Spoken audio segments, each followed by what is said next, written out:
evidence-free allegation from President Trump. He told the New York Times that he thinks President Obama's National Security Advisor Susan Rice committed a crime with her handling of intelligence, but offered no explanation or information to back up his claim.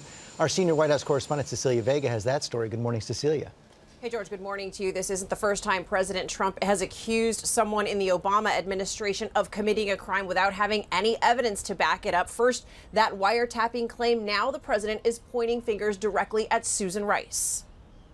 Just before President Trump stepped onto the world stage, behind the scenes in the Oval Office, he was lobbying bold allegations against the Obama administration. Without offering any evidence, the president accusing former National Security Advisor Susan Rice of committing a crime after her admission that she asked for the identities of Americans picked up by surveillance in a process known as unmasking.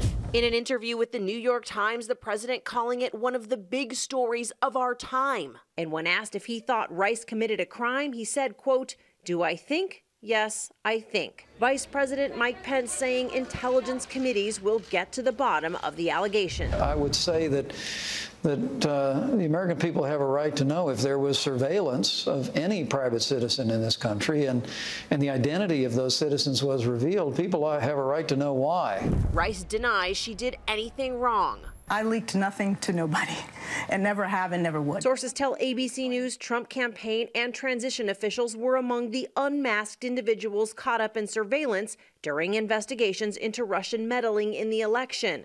A spokeswoman for Rice says, "I'm not going to dignify the president's ludicrous charge with a comment." Rice says she simply needed to know those names in order to understand the significance of the intelligence reports.